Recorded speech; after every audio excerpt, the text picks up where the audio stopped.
మన ప్రభు అయిన యేసుక్రీస్తు వారి నామములో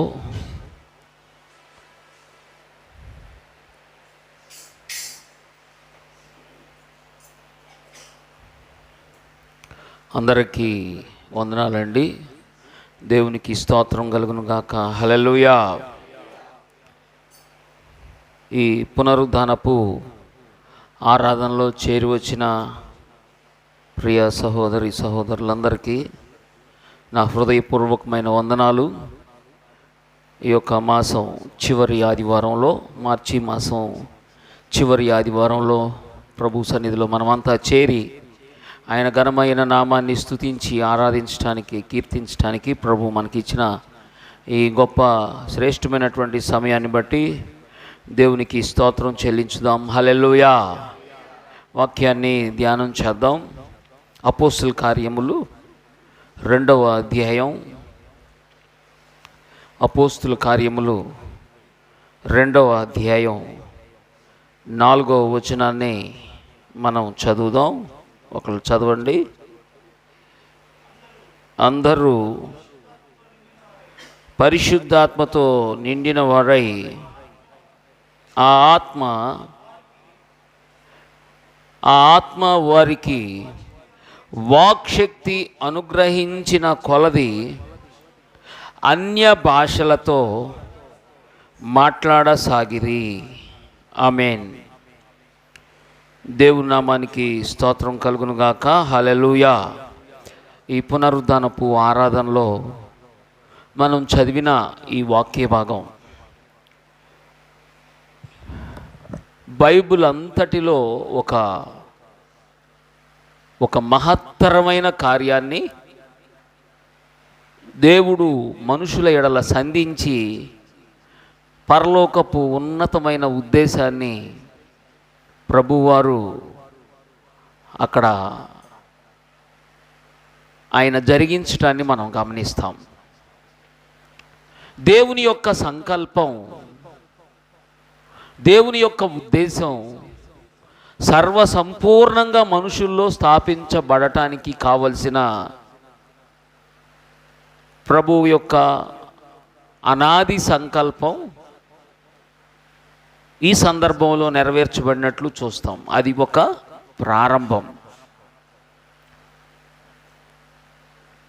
రోమపత్రికలో ఒక మాట ఉండింది. ఏంటంటే, హృదయమందు ఆయన ధర్మశాస్త్రాన్ని రాశారు కదా. ఒక వ్యక్తి యొక్క కనుదృష్టికి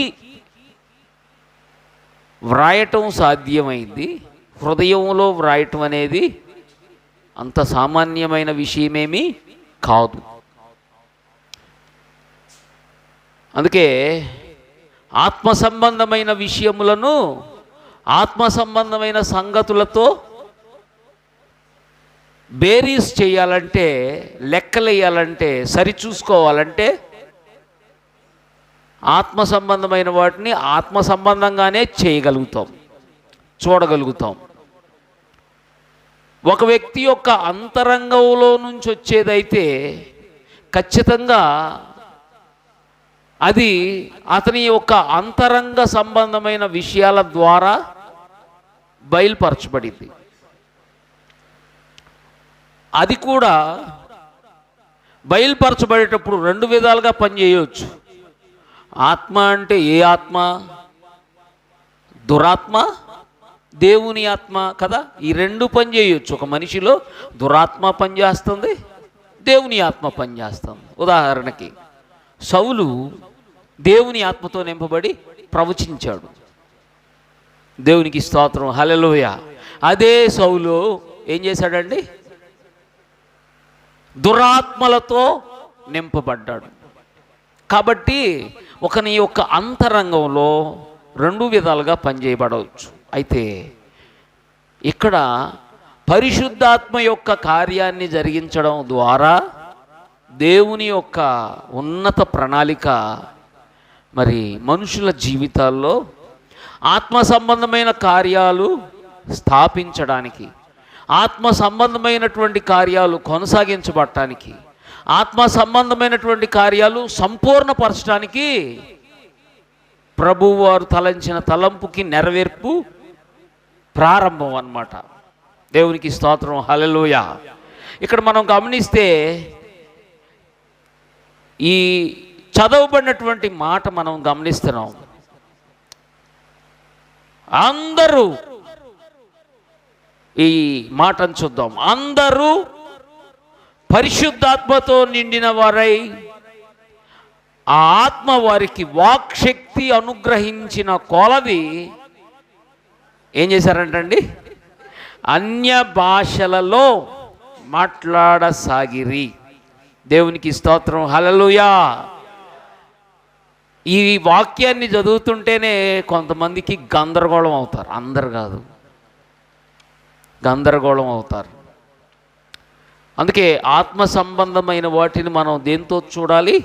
శరీర సంబంధమైన వాటితో పోల్చటం సరైన విషయం కాదు.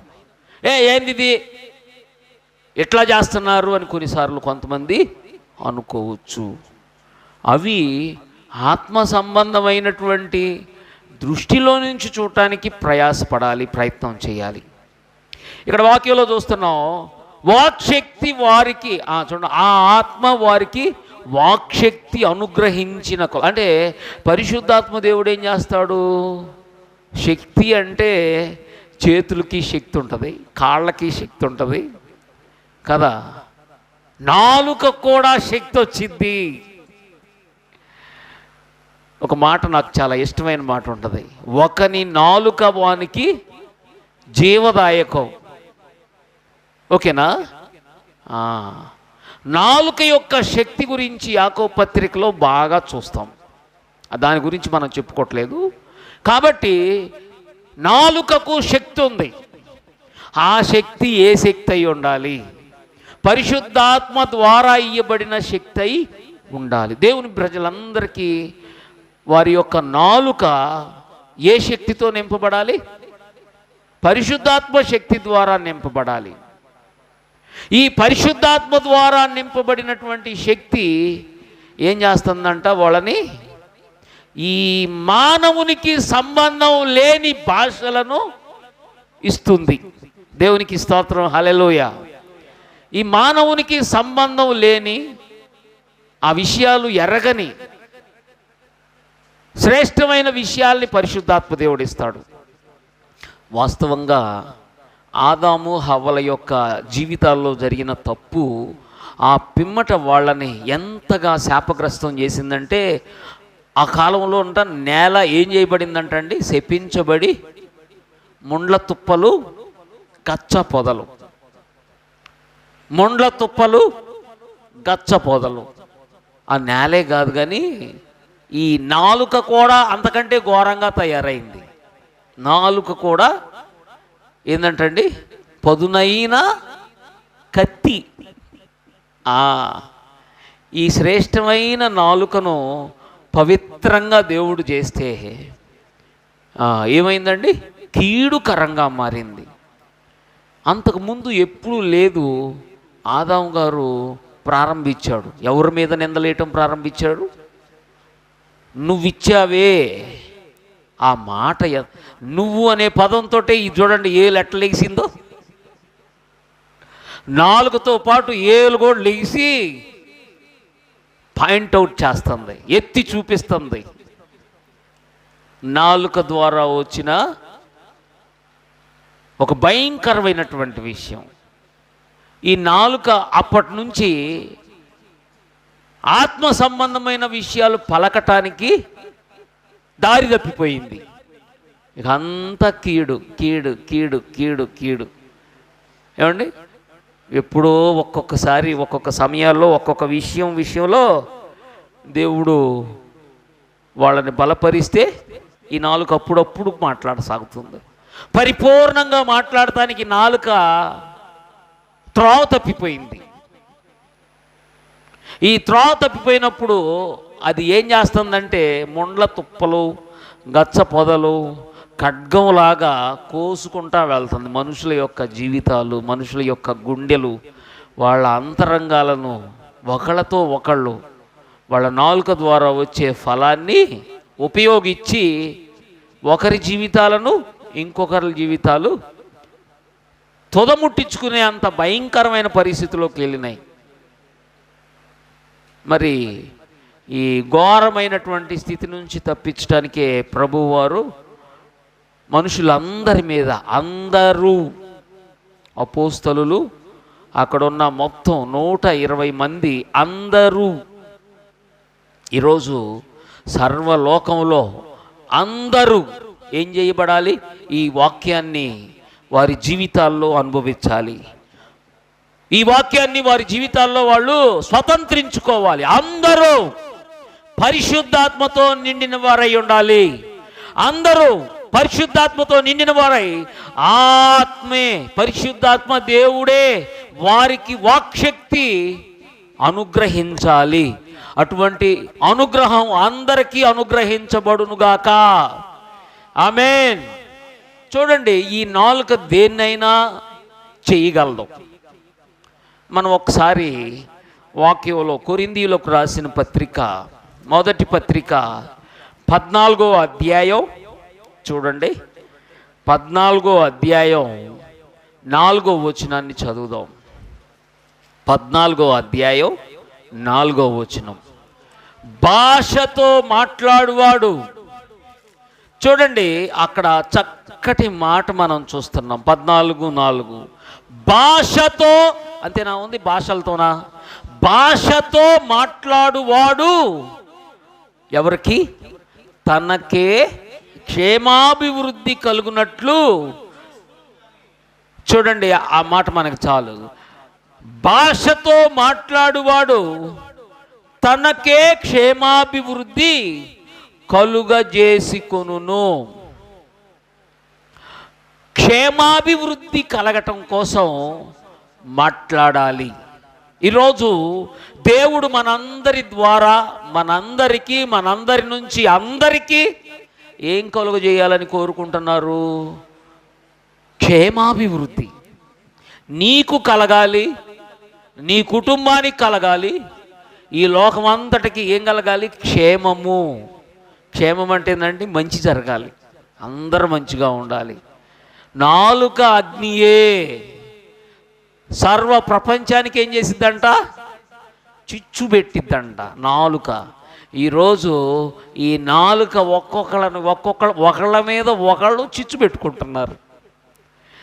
ఎంతగా అంటే కుటుంబాలు కూలిపోయే అంతగా, సంఘాలు కూలిపోయే అంతగా. ఏ సంఘాలు? వృక్షా సంఘాలు, ఆ సంఘాలు అవి సాధారణంగా కోలుతున్నాయి. దేవుని సంఘాలు కూడా కూలిపోయే అంతగా. ఎందుకని?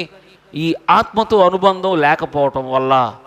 ఆ ఆత్మ వారికి వాక్శక్తి అనుగ్రహించే కొలది మనం ఎరగనటువంటి శ్రేష్టమైన విషయాలు, ఏది మనకు రాని, మనకి తెలియని ఆ క్షేమాభివృద్ధి, దేవుడి నుంచి వచ్చే క్షేమాభివృద్ధి పొందాలంటే ముందు మన నాలుక ఈ ఆత్మశక్తితో నింపబడాలి. ఇప్పుడు మనం మన నోట్లో నుంచి మాట్లాడే నా ఉద్దేశంలో నుంచి యండమూరి వీరేంద్రనాథ్ గారు సక్సెస్ మేనేజ్మెంట్ అనే బుక్ రాశాడు. చదివితే చాలా బాగుండేది. ఆయన ఒక రచయిత, లోకంలో ఒక సాధారణంగా సినిమాలు రాస్తాడు ఆయన. అలాగే మామూలుగా ప్రజలు వినోదాత్మకంగా వాళ్ళ సమయం గడపటానికి మంచి పుస్తకాలు రాస్తాడు. డిటెక్టివ్ పుస్తకాలు ఇట్లాంటివి రాస్తాడు ఆయన. అలాగే అందరూ యాక్టివ్గా, అంటే వాళ్ళు ఎంకరేజ్ చేయబడి వాళ్ళ ఉద్దేశాల్లో వాళ్ళు చేయాల్సిన బాధ్యతలు చక్కగా నెరవేర్చడానికి వాళ్ళని ప్రోత్సాహపరుస్తా, త్రోవ తప్పి వాళ్ళు లోకంలో వాళ్ళైనా కానీ వ్యర్థమైనటువంటి పనుల్లో పడిపోకుండా విజయవంతంగా వాళ్ళ జీవితాన్ని ముందుకు నడిపించుకోవడానికి పుస్తకాలు రాశాడు. దాంట్లో ఇదొకటే, ఏది? Success management. నేను దేవుడిని నమ్ముకున్న కొత్తలో మా ఇంట్లో ఎప్పుడు పుస్తకాలు కుప్పలు ఉంటాయి అన్నమాట. మా అన్నయ్య బాగా పుస్తకాలు చదువుతాడు. అన్ని పుస్తకాలు తీసుకో, ఇది అది అని కాదండి, అన్ని పుస్తకాలు ఉంటాయి ఇప్పుడు కూడా. ఆయన జీవితంలో ఆయన డబ్బులు దాదాపుగా పుస్తకాలకే పెడతాడనమాట ఎక్కువగా. ఏ పుస్తకాన్ని వదలను. సో ఆ పుస్తకం నాకు కనపడింది, కరెక్ట్గా ఈ సైజులో ఉంటుందండి. ప్రారంభించా. ఇది బైబుల్కి దానికి ఏం తేడా నాకేమనిపించలా. నువ్వు విజయాన్ని సాధించాలంటే నీ మాటలే నీకు విజయాన్ని కలుగజేస్తాయి అని ఒక లోకంలో ఉన్న వ్యక్తి ఈ విషయాన్ని తెలియజేస్తున్నాడంటే ఒకసారి ఆలోచించండి. మన నాలుకే మన విజయానికి కారణం. కాకపోతే అక్కడ ఏంటంటే ఆయన చెప్పే ప్రతి మాట, ఇలా చేస్తే ఆ వ్యక్తిని సాధిస్తావు, ఇలా చేస్తే ఆ సంస్థలో నువ్వు ఒక ఉన్నత స్థానాన్ని పొందుతావు, ఇలా మాట్లాడితే ఈ దేశాన్ని కూడా చేయవచ్చు, పడగొట్టవచ్చు, లేవనెత్తవచ్చు. ఒక లోకంలో ఉన్న వ్యక్తి చెప్పాడు. దేవుని యొక్క పరిశుద్ధ గ్రంథం చెప్తుంది, భాషతో మాట్లాడువాడు ఏం చేస్తాడంటండి? క్షేమాభివృద్ధి కలుగజేస్తాడు. ఇప్పుడు నేను భాషలతో మాట్లాడుతున్నాను, మీకు అర్థం కాకపోవచ్చు, నాకు కూడా అర్థం కాకపోవచ్చు, కానీ అది నన్ను క్షేమాభివృద్ధిలోకి తీసుకెళ్తుంది. నాలుకనే ట్విస్ట్ చేసిద్ది, అలాగే జీవితాల్లో కూడా ట్విస్ట్ చేసిద్ది. ఈ నాలుకే లోకం అంతటిని కూడా ట్విస్ట్ చేసిద్ది. మరంట అపోస్తలుడైన పౌలు శీలలు చెరసాల్లో బంధించబడి ఉండగా వాళ్ళు స్తుతించడం ప్రారంభించారు. అక్కడ ఏ స్తుతి చేశారో మనకు తెలియదు, మొత్తానికి స్తుతిచ్చారు. ఏమండి, మా అందరికంటే పౌలు గారు అంటాడు, మీ అందరికంటే ఎక్కువగా నేను భాషలు మాట్లాడతాను అంటాడు. ఏమో ఆ రోజు నాకు తెలుసు భాషల్లోనే మాట్లాడు. మొత్తానికి అక్కడ భూకంపం వచ్చింది. కొంతమంది ఆయన్ని చూసినప్పుడు, వామ్మో, భూలోకమును తల్లక్రిందులు చేయువారు ఇక్కడ కూడా వచ్చారు. నిజంగా అక్కడ తల్లక్రిందులు చేసినట్టే, పౌలు శీలలు తల్లక్రిందులు చేసినట్టే. భూకంపం వచ్చే అంత శక్తి ఈ నాలుకలో నుంచి విడుదలైనటువంటి ఆ భాష అంటున్నాను. ఆ భాష పరలోక భాష, ఈ లోకానికి సంబంధం కాని భాష. అదే క్షేమాభివృద్ధి కలుగజేసే భాష కదండి. గట్టిగా దేవునికి స్తోత్రం చెల్లించుదాం. హల్లెలూయా.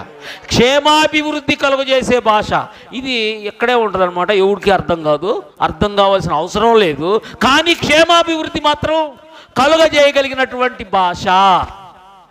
నువ్వు దేవుని ఆత్మ ద్వారా నింపబడతా ఉండగా నీకు క్షేమాభివృద్ధి, సంఘానికి క్షేమాభివృద్ధి. సంఘానికి ఎందుకంటే అందరూ ఆత్మతో నింపబడి ఏం చేస్తున్నారండి? వాక్శక్తి ద్వారా, ఆత్మ అనుగ్రహించే వాక్శక్తి ద్వారా ఏం చేయబడుతున్నారు? భాషలతో మాట్లాడుతున్నారు. ఇది మాట్లాడితే ఏమవుతుందంట? క్షేమాభివృద్ధి కలుగుతుంది. సంఘానికి క్షేమాభివృద్ధి, వ్యక్తికి క్షేమాభివృద్ధి, కుటుంబానికి క్షేమాభివృద్ధి, ప్రపంచం అంతటికి. ఎందుకంటే ఈ ఆత్మతో నింపబడ్డ వ్యక్తి, ప్రభువా ఈ లోకం అంతటిని రక్షించు నాయనా, ఇక్కడ ఉన్న వాళ్ళందరూ చేసేవాళ్ళు ఆ ప్రార్థన. అంతేనా కదండి? గట్టిగా దేవునికి స్తోత్రం చెల్లించుదాం. హల్లెలూయా.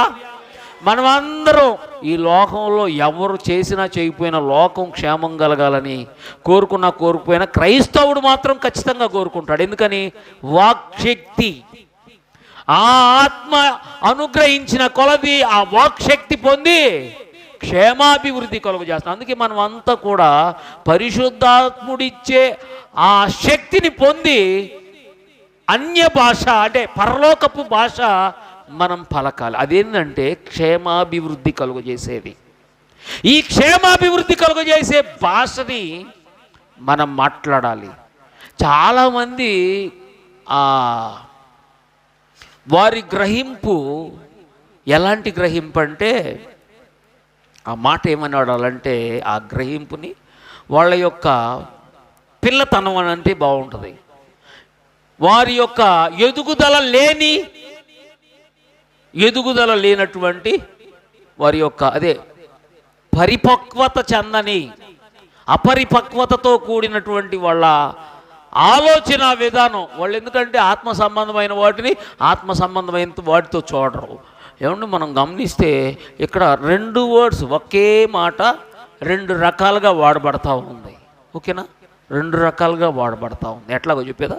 మీరు బాగా గమనించండి. మీ బైబిల్లో ఉండిద్ది, పెళ్ళి చేసుకోకూడదు, పెళ్ళి చేసుకునుడి అని కూడా ఉంటుంది. ఓకే. మీరు మత్తులై ఉండకుడి. ఓకే.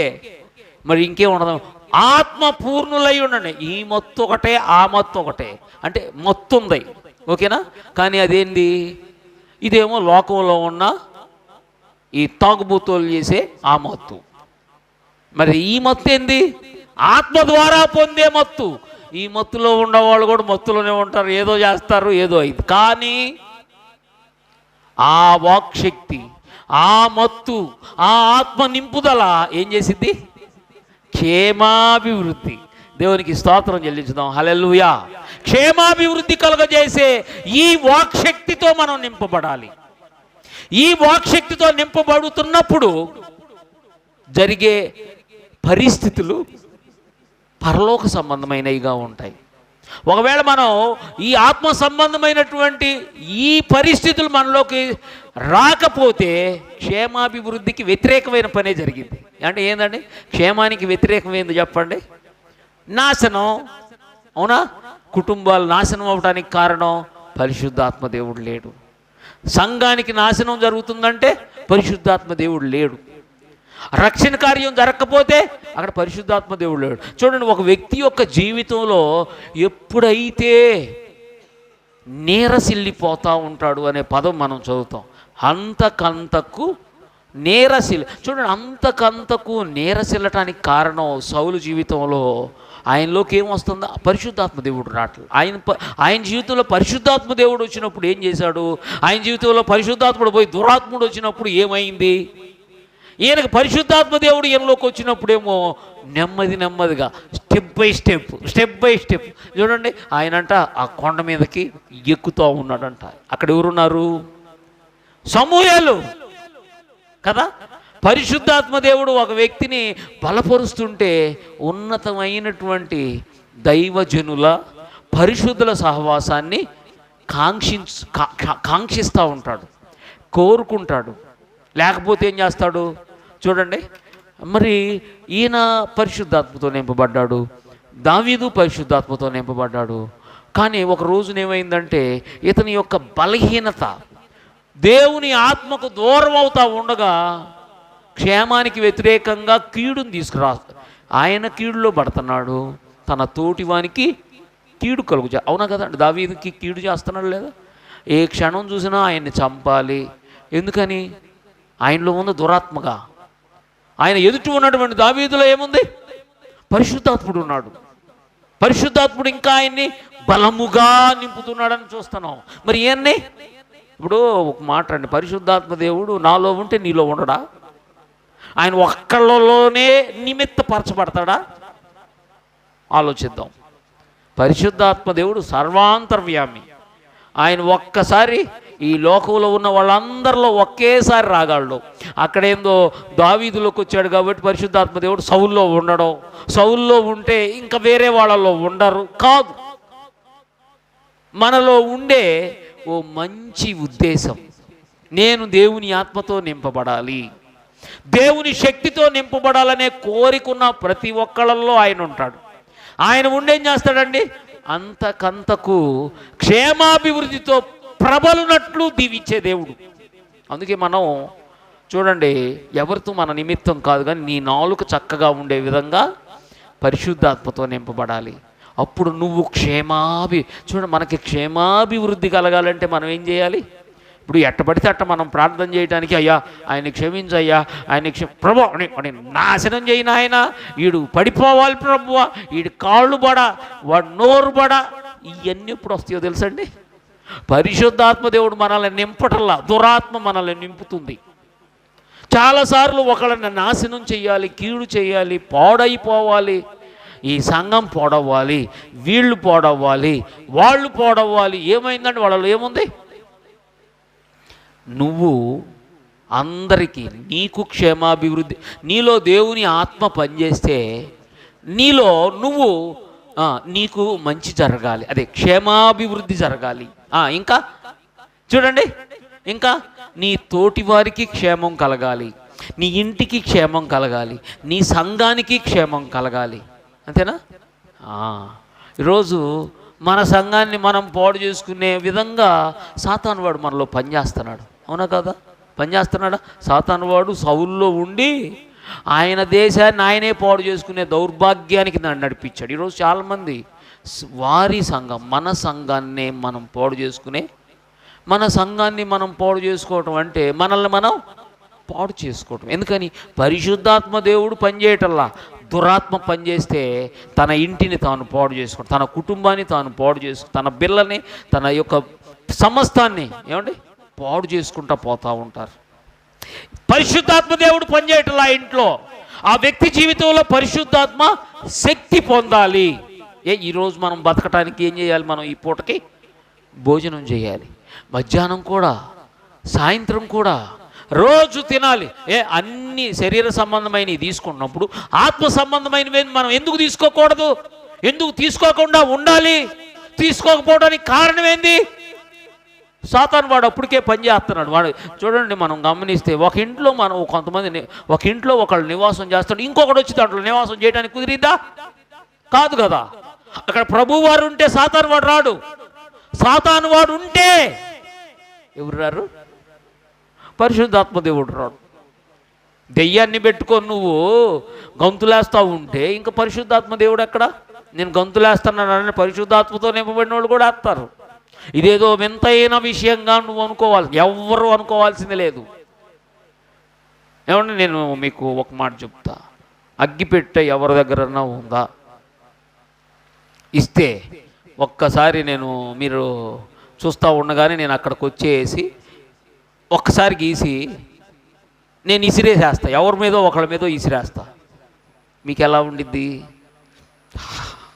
ప్రశాంతంగా కూర్చొని, హాయిగా కూర్చొని, భలే మ్యాజిక్ చేస్తున్నావే రాజన్న అని మీరు అంటారు కదా. అది వేసిన వ్యక్తి ఎవరి మీద అయితే వేశానో ఆ వ్యక్తి అట్టుంటాడు, థ్యాంక్ యూ అన్నా, బాగా వేసావే, కరెక్ట్గా నన్నే చూసేసావే అంటారా? ఏమంటారు అప్పుడు? బాబా అని ఒక్కసారి ఎగిరి గంతులేస్తారు కాదా? అవునా కాదు? ఎందుకని? అది నిప్పు ఏం చేసిద్ది? అది కాల్చిద్ది. పరిశుద్ధాత్మ దేవుడు అంతే. నీకు తెలియని, నువ్వు సహించలేని, నువ్వు భరించలేని ఆ శక్తి నీలోకి వచ్చినప్పుడు ఖచ్చితంగా జరిగిద్ది. అది జీవితాంతం అట్టా జరిగిద్దని నేను అనలేను. వాక్శక్తి అనుగ్రహించిన కొలది శక్తి పొందే విధంగా ఒక్కొక్కరి జీవితాల్లో ఒక్కొక్క విధంగా ఉండిద్ది. మా అబ్బాయి ఇప్పుడు ఫస్ట్ స్కూల్లోకి తీసుకెళ్ళినప్పుడు వాడికి ఏం తెలియదు, అదేందో బాగానే వెళ్ళి కూర్చున్నాడు. నేను వచ్చేసిన తర్వాత ఏడ్చాడు. ఇప్పుడు స్కూల్ దగ్గరికి వెళ్తూ ఉండగానే స్టార్ట్ చేస్తాడు మూలుగుడు. ఓకే, వెళ్ళి అక్కడ కూర్చోబెట్టిన 2 నిమిషాల తర్వాత మళ్ళీ ఆపేసేస్తాడు. ఇది ఎప్పుడు దాకా ఉండిద్ది? అలవాటయిందాక. పరిశుద్ధాత్మ దేవుడు కూడా అంతే, మనం అలవాటయిందాక ఈ ప్రభావం ఉండిద్ది. అసలు పొందకపోతే నీకేముండదండి? నీ మీద నిప్పెయ్యిలా హాయిగా కూర్చొని ఏం చేస్తూ ఉంటావు? భౌతిక సంబంధమైన వాటితో బేరీజ్ చేస్తా, ఏంది వీళ్ళు పిచ్చోళ్ళు ఎట చేస్తున్నారంటారు. బాగా గమనించండి, ఆత్మ సంబంధమైన విషయాలు, ఆ పిమ్మట దేవుని ఆత్మ సంబంధమైన విషయాల్ని పొందుకొని లోకానికి దైవ సంబంధమైన శ్రేష్టమైన విషయాలు, ఇందాక చెప్పాను చూడ, క్షేమాభివృద్ధి తనకు అందరికీ కలుగజేసే ఆ కృపను దేవుడు ఇస్తాడు. పౌలు గారు దేవుని నమ్ముకొని ఆత్మతో నింపబడి ఆయన ముందుకు సాగుతూ ఉండగా ఆయన బ్రతికున్నంత కాలం క్షేమం కలిగింది, ఆయనకి క్షేమం కలిగింది, లోకమంతటికి ఈ క్షణానికి కూడా కలుగు చేస్తానే ఉంది. ఈ పత్రిక రాసిన ఆయన ఈ మాటలు ఆత్మతో నింపబడి చెప్పే ఆయన మాటల ద్వారా లోకమంతా క్షేమం పొందుతుంది. ఒకసారి మనం గమనిద్దాం, మన జీవితంలో మనం ఈ క్షేమాన్ని కలుగు చేసే దేవుని బిడ్డలమై ఉండి మనం ఏం చేయాలండి? ఆత్మ వాక్శక్తి అనుగ్రహించిన కొలది మనం భాషల్లో మాట్లాడాలి.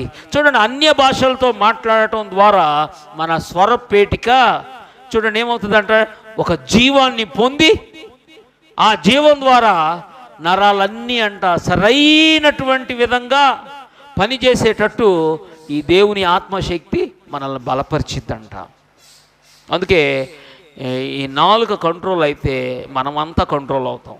మనం కంట్రోల్ అయితే మన మాట మన నోట్లో నుంచి వచ్చేటప్పుడు ఇతరుల యొక్క జీవితాలను ప్రభావితం చేసి వాళ్ళు కూడా దేవుని ఆత్మ ద్వారా నడిపించబడే దేవుని ప్రజలుగా చేయబడగలరు. అందుకేనండి మనం ఇక్కడికి వస్తాం. దేవుని సేవకుడు దేవుని ఆత్మతో నింపబడి దేవుని వాక్యాన్ని బోధిస్తూ ఉండగా దేవుని సేవకునికి క్షేమాభివృద్ధి, దేవుని సంఘానికి క్షేమాభివృద్ధి కలిగింది. అందుకే ఒక వ్యక్తి దేవుని ఆత్మతో నింపబడి పలుకుతూ ఉండగా అందరికీ క్షేమం కలిగింది. ఒక వ్యక్తి దెయ్యంతో నింపబడి మాట్లాడుతుంటే ఆడికి నరకం, ఎదుటి వాళ్ళకి నష్టం. ఈరోజు మనుషులందరూ చేసే ఒక కీడుకరమైన కార్యం, మనం దేవుని ఆత్మతో నింపబడకుండా మనం మాట్లాడుతుంటే లోకానికి క్షేమాభివృద్ధి కలుగు చేయటంలా కీడు కలుగు చేస్తున్నారు. కీడు ఒకవేళ కొన్నిసార్లు నటించేది ఎవరండి? నటించేది ఎవరు? సాతాను. వాడు ఏం చేస్తాడంట? వెలుగుదూత వలె నటిస్తాడు. వెలుగుదూత వేషం వేస్తాడు. వేషం వేసి పరిశుద్ధాత్మలాగా పూనకం వచ్చినట్టు గందరగోళం చేస్తాడు. అదే దురాత్ముడు క్షేమాభివృద్ధి కలుగు చేసే మాటలతో మభ్య పెడతాడు. అంతా క్షేమమే. సాతాను వాడికి ఉన్న బలమేందో తెలుసా అండి? వాడు మాటలతో మభ్య పెడతాడు. అవునా కాదా? హవ్వకు చేసింది అదే కదండి. అందుకే మనం దేవుని స్వరం వినటం కోసం పరిశుద్ధాత్మ శక్తితో నింపబడాలి. మనం వాక్యంలోకి వెళ్దాం. చూడండి, లూకా సువార్త 6వ అధ్యాయం 45వ వచనాన్ని చదువుదాం. లూకా సువార్త 6వ అధ్యాయం 45వ వచనం చదువుదాం.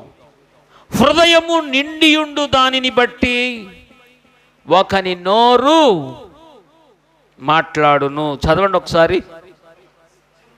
సజ్జనుడు తన హృదయమును మంచి ధననిధిలో నుండి మంచి విషయములను బయటికి తెచ్చును.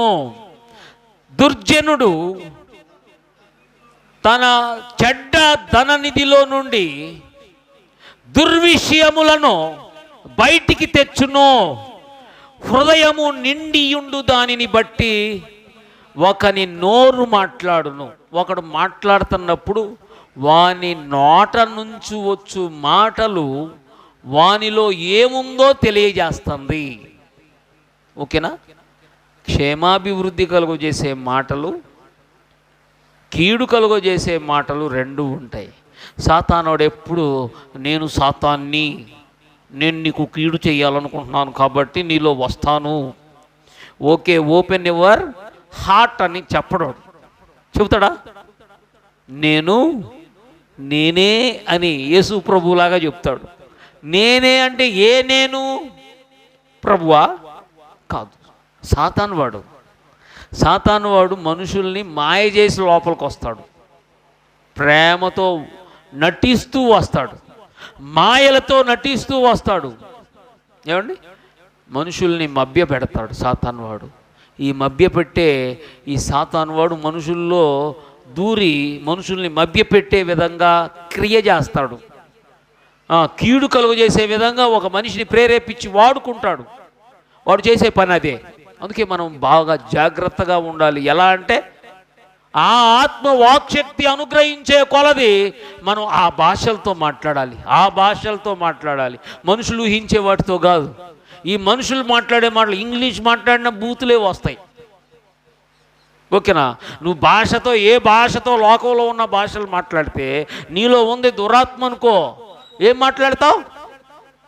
కీడే. నువ్వు ఆంగ్లంలో మాట్లాడు, సంస్కృతంలో మాట్లాడు, నువ్వు దేంట్లో నుంచి మాట్లాడినా నీ నాలుక నీ స్వభావం ద్వారా, నీ హృదయం దేంతో నిండిందో, దేవుని ఆత్మతో నిండితే మాట్లాడే మాటలు ఏం చేస్తాయి? క్షేమాభివృద్ధి కలుగజేస్తాయి. కాకుండా లోకంలో ఉన్న దురాత్మలతో నింపుకొని ఉంటే ఎవరండి మాట్లాడిన దాంట్లో నుంచి? సాతాను వాడు మాట్లాడతాడు. ఎలా మాట్లాడతాడు? క్షేమాన్ని కలుగు చేస్తున్నట్టు మాట్లాడతాడు, కానీ క్షేమం రాదు. కీడే. అతనికి కీడే, అందరికీ కీడే. ఈరోజు మనం గమనిద్దాం. చూడండి, మన యొక్క హృదయం నిండిన దాన్ని బట్టి మనం మాట్లాడతా మనల్ని పాడు చేసుకుంటా, క్షేమాన్ని కలగనీయకుండా మనకి నష్టం, అందరికీ నష్టం. అందుకే యాకోబు పత్రికలో సర్వ సృష్టికి చిచ్చు పెట్టింది, అతనితో వదిలేయదు. ఏదండి ఈ దురాత్మ, నాలుకలో ఉన్న దురాత్మ, దేవుని ఆత్మ లేకపోవటం వల్ల కలిగినటువంటి ఈ కీడు లోకం అంతటికి. ఇప్పుడు ఏమవుతుందంటే అందరూ పరిశుద్ధాత్మతో నింపబడ్డారన్న భ్రమలో ఉన్నారు. పెద్ద పెద్దోళ్ళు, గొప్ప గొప్పవాళ్ళు, ఆలోచన అంతా కూడా ఏందండి నాశనం, కీడు. వాడినెట్ట తొక్కాలి, ఈడినెట్ట తొక్కాలి, వాడినెట్ట నాశనం చేయాలి, ఈడినెట్ట నాశనం చేయాలి, ఇదే ఆలోచన అందరికీ. అంటే నేను చెప్పేది ఏంటంటే దేవుని ఆత్మతో నింపబడకుండా ఆలోచించే ఆ వ్యక్తులు. ఒకసారి మనం గమనిద్దాం, నీ వలన క్షేమం కలగాలి, అంతేనా? ఇప్పుడు నీ వలన నీ నుంచి క్షేమం వస్తుందంటే ముందు అనుభవించేది ఎవరండి? నువ్వే. తర్వాత ఎవరు? నీ కుటుంబం, నీ పిల్లలు, నీ భార్య, లేకపోతే నీ తల్లిదండ్రులు, నీ సహోదరులు. ఇప్పుడు మనం రోజు ప్రార్థన చేస్తాం, ఏమని చేస్తాం చెప్పండి? వాడు మారు మనసు మాడలేదు, నాశనం చేయను ఆయన, నరకానికి నెట్టయ్యా. ఇదే మనం చేసే ప్రార్థన. ఎవరన్నా మనం చేసావా ప్రార్థన? అయ్యా వాడు ఇంకా రోగిష్ఠుడై సావాలయ్యా. మనకు నష్టం చేసినా కానీ వాళ్ళ కోసం మనం ఏం చేస్తాం? ప్రభువా వాళ్ళని దీవించయ్యా, వాళ్ళకి మంచి ఆరోగ్యం దయచేయను ఆయన, వాళ్ళు స్వస్థత పొందాలి ప్రభువా, వాళ్ళు సమస్యల నుంచి బయటికి రావాలయ్యా. ఇది అనుకుంటున్నావా? అటు రావట్లేదు చర్చికి, ఏసు నామంలో సావాలయ్యా, వాడు చర్చికి రావట్లేదు అంటున్నావు. మనం అంటున్నావా? ఏమంటున్నావు? బాధపడతావు. నువ్వెందుకు రావటం లేదు, నువ్వు వస్తే మంచి, నువ్వు ఉంటే మంచిది. ఎట్టా అంటావా? నువ్వు రావట్లేదా, సావు నువ్వు అంటావా? ప్రభువా ఆ బిడ్డని దీవిచ్చయ్యా, ఆ బిడ్డని జ్ఞాపకం చేసుకోయ్యా, ఆ బిడ్డ మనసు మార్చయ్యా అంటున్నావా? వాడిని అసలు తీసేయ్యా అంటున్నావా? అంటలేదుగా. వాళ్ళకి ఇంకా మంచే జరగాలని ప్రార్థన చేస్తున్నావు, అంతేనా? ఈరోజు మనం గమనిస్తే దేవుని ఆత్మతో నింపబడి ఉంటే నీ నుంచి అంతా క్షేమం కలుగుతుంది. క్షేమం ప్లస్ అభివృద్ధి, క్షేమాభివృద్ధి. క్షేమం కలిగి చేస్తాం, దాంట్లో ఉన్నతంగా ఇంకా ఇంకా పైకి వెళ్ళే విధంగా, అభివృద్ధి చెందే విధంగా పరిశుద్ధాత్మని ద్వారా మనం పనిచేస్తాం. మనం వాక్యంలో చూస్తున్నట్లు ఇక్కడ మనం దేంతో నింపబడుతున్నాం, అంతే కదండి. అక్కడ హృదయమందు నిండియుండు దానిని బట్టి నోరు మాట్లాడిద్ది. ఈ అన్య భాష అనే దాన్ని మనం గమనిస్తే, అన్య అంటే మనకు సంబంధం కానిది. మనుషులందరిలో కీడు తప్ప లేదు వేరేది. ఎందుకంటే మనిషి పుట్టుకలోనే పాపంలో పుట్టాడు, కీడులో నుంచి వస్తున్నాడు. ఎందుకంటే మన ఆది తల్లిదండ్రుల యొక్క పాపం మనల్ని అట్లాగా వంశపారంపర్యంగా మనల్ని ఆవరించి మనల్ని కీడుకు తీసుకెళ్తుంది. ఇందుచేత మనం కీడులోనే ఉంటున్నాం. మరి అందుకే అన్య భాష. ఏ భాష అది? అన్య భాష అంటే పరలోక భాష, దేవదూతల భాష. దేవదూత అంటే ఏందో తెలుసండి? దేవుని చేత పంపబడ్డ ఆ దూత. ఎవరండి ఇక్కడ పంపబడ్డది? ఎవరు? మొదటిగా యేసు ప్రభు, రెండు పరిశుద్ధాత్మ దేవుడు. అందుకే దేవదూతల భాష. అంతేగా, యేసు ప్రభు ఒక ఆయన వచ్చాడు, పరిశుద్ధాత్మ దేవుడు వచ్చాడు. అందుకే దేవదూతలు అన్నారు, పంపబడ్డవారు. అవునా కదా? పంపబడ్డావు. అందుకే దేవదూతల భాష. ఇది పరలోక సంబంధమైన భాష. పరిశుద్ధాత్మ దేవుడు వచ్చే కీడు చేస్తాడా, పాడు చేస్తాడా? ఆశీర్వాదం ఇస్తాడా, మేలు చేస్తాడా? ఏమండి, మేలు ఆశీర్వాదం తప్ప ఆయన నుంచి ఏదన్నా వచ్చిద్దా? ఏది రాదు. కీడు అనేది లేదు. యేసు ప్రభు వారు వచ్చారు, ఈ లోకానికి వచ్చి ఎంతమందిని నాశనం చేశాడు చెప్పండి? ఉదాహరణగా ఒక చెట్టును చూపించాడు తప్ప ఎవరిని నాశనం చేయాల. ఆయన దగ్గరకు వచ్చినటువంటి దొంగలను కూడా క్షమించాడు, పాపుల్ని కూడా పవిత్రపరిచాడు కదా. నశించిపోతున్న వాళ్ళని, అంతేనా కదా, నశించిపోతున్న వాళ్ళని, అవి రోగాలైనా, ప్రాణం పోతున్నా, దురాత్మల చేత పీడించబడదు, అందరిని విడుదల చేశాడు. హితవత్సరం ప్రకటించాడంట కదండి. హితవత్సరం అంటే మంచి సంవత్సరాలు ఇచ్చాడు. దేవునికి స్తోత్రం, హల్లెలూయా. ఈరోజు మనం గమనిస్తే పరిశుద్ధాత్మ దేవుడు మన దగ్గరకు వస్తే, అదే దేవదూతల ద్వారా మనకి ఇవ్వబడినటువంటి భాష, అదే క్షేమాభివృద్ధి కలుగజేసే భాష. అది మనల్ని ఏం చేస్తుంది? మన నుంచి అనేకులకి క్షేమం కలుగజేస్తుంది. ఈరోజు దేవుడు మనల్ని క్షేమాభివృద్ధిలోకి నడిపించాలని కోరుకుంటున్నారు. దేవునికి స్తోత్రం చెల్లించుదాం. అందుకే నీ హృదయం నిండాలి. ఎవరితోనండి? ఇక్కడ మనం చదువుతాం, సజ్జనుడు తన హృదయమందు మంచి ధననిధిలో నుండి, మంచి ధననిధి అంటే దేవుడు మనకు ఒక మంచి ధననిధిని మనలో పెట్టాలనుకున్నాడు. అదే పరిశుద్ధాత్మ దేవుడు. గట్టిగా దేవునికి స్తోత్రం చెల్లించుదాం. హల్లెలూయా. మంచి ధననిధి ఏంటంటే పరిశుద్ధాత్మ దేవుడు. చెడ్డ ధననిధి సాతాను వాడు. నువ్వు దేంతో నింపాలని కోరుకుంటున్నావు? చాలామందికి కోరిక లేదు, పరిశుద్ధాత్మతో నింపబడాలనే కోరిక లేదు. పరిశుద్ధాత్మతో నింపబడాలంటే మనకు ఒక కోరిక మనల్ని ఏం చేసిద్దంటే వాక్యం వినాలి, సహవాసం కలిగి ఉండాలి, ప్రార్థన చేయటం కోసం మనం ప్రభుకి అర్పించుకోవాలి. ఈ పరిశుద్ధాత్మ దేవుడు వాళ్ళని నింపడానికి గల కారణం వాళ్ళు వేడుకున్నారు, సహవాసంతో కలిసి ఉన్నారు, వాళ్ళు బోధించబడ్డారు. ఇవి లేకపోతే పరిశుద్ధాత్మ దేవుడు పనిచేయడం కష్టం. ఏమండి? పరిశుద్ధాత్మ దేవుడు ఉండాలంటే నీలో వాక్యం నిన్ను సరిచేయాలి. నువ్వు ప్రార్థన, నీకు ఒక కోరిక ఉండాలి, నాలో పరిశుద్ధాత్మ దేవుడు నన్ను నింపు అనే కోరిక. అదే ప్రార్థన. ఒక సహవాసం. నువ్వు చెడ్డవాళ్ళతో తిరుగుతా, ఏమండి, చెడ్డవాళ్ళతో తిరుగుతా, లోకంలో ఉన్న వాళ్ళతో తిరుగుతా, నాలో పరిశుద్ధాత్మ దేవుడు ఉంటాడు, ఉండొచ్చు. ఏమండి? ఇప్పుడు నేను ఇంకొక మాట చెబుతాను. ఇక్కడ మన తల్లిదండ్రుల్ని గొంతులు కోసి అక్కడికి వెళ్ళి, అమ్మా బాగున్నావా, అమ్మా వందనాలమ్మా, అయ్యా వందనాలయ్యా, ఏమంటారు చెప్పండి? గొంతులు కోసే మాటలు కాదు. నేను ఎందుకు చెప్తున్నానంటే ఈ మాట, మనము దేవుని ఆత్మతో నువ్వు ఉన్న స్థలంలో నువ్వు ఉండు, నిలబడు. ఇక్కడి నుంచి నువ్వు సర్వలోకానికి సువార్త ప్రకటించు. ఓకేనా? ఇక్కడ గొంతు కోసి ఎక్కడో మనం ఎగిరెగిరి గొంతులేసేది ఏముంది? ఇప్పుడు చాలామంది మన సంఘంలో ఏం చేస్తున్నారు, ఇక్కడ వదిలేసి ఎక్కడో గొంతులు. అక్కడైనా ఇక్కడైనా ముందు నువ్వు ఉండాల్సిన స్థలంలో ఉండాలి. చెడ్డ ధననిధిలో నుంచి తీసుకొని ఏమవుతున్నావు? మంచి విషయాలను తీసుకురాగలమా? నీ హృదయం నిండిన దాన్ని బట్టే నీ నోరు మాట్లాడు. నువ్వెంత ప్రార్థన చేసినా ముసుగు మాత్రమే ఉండిద్ది అక్కడ, కానీ అంత కీడు. ముందు మనం కీడు తెచ్చుకుంటాం, మన కుటుంబానికి కీడు తెచ్చుకుంటాం, అందరికీ కీడే, వెళ్ళినంతకాలం కీడే. ఇది ఏంటంటే శాపం కాదండి. ఏంటిది? ఇది హెచ్చరిక. అంతేనా?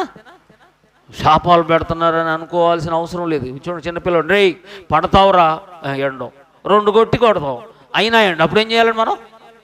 పిల్లోడు కాబట్టి కట్టేస్తాం, అందరినీ కట్టేస్తావా? చర్చికి వచ్చేవాళ్ళని ఎందుకు చేస్తున్నావు ఇట్టా కానీ కట్టేసేస్తావా?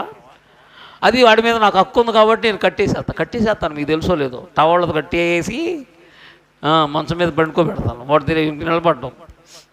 పిల్లతనం ఉన్న వాళ్ళు ఏం చేస్తారండి? గొంతులు వేస్తూ ఉంటారు. వీళ్ళకి మనం ఏం చేయాలి? తాడు కట్టాలి. పెద్దోళ్ళకి ఏడ కడతాను నేను సంఘంలో? ఆడంటే పిల్లోడు కాబట్టి కడతాం. ఎవరికి కడతాం? దెబ్బకు పోలీస్ కేసు పెడతారు. ఏంది పాస్టర్ గారు ఏంది మాకు కాళ్ళకి బేడీలు వేస్తున్నాడు, వేయాల్సింది పోలీసులా పాస్టర్లా? ఈ పాస్టర్లు ఏంది, వీళ్ళకి ఏమైనా హక్కు ఇచ్చారా అని మళ్ళీ అదొక పెద్ద రీజన్ తెస్తారు.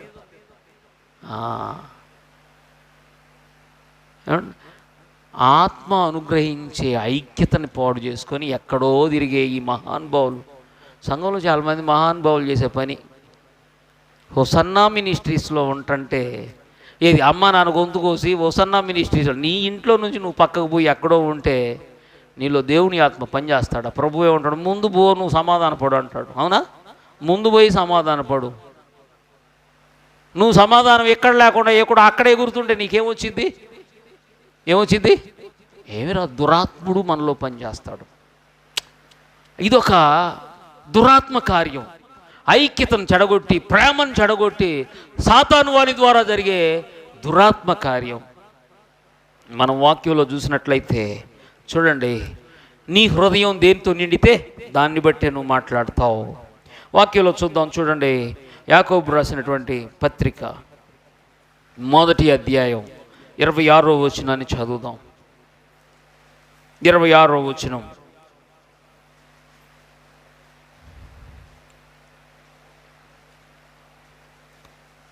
యాకోబు పత్రిక, ఎవడైనను నోటికి కళ్ళము పెట్టుకొనక తన హృదయమును మోసపరుచుకొనుచు ఏంటంటండి, భక్తి గలవాడనని అనుకొనిన ఎడల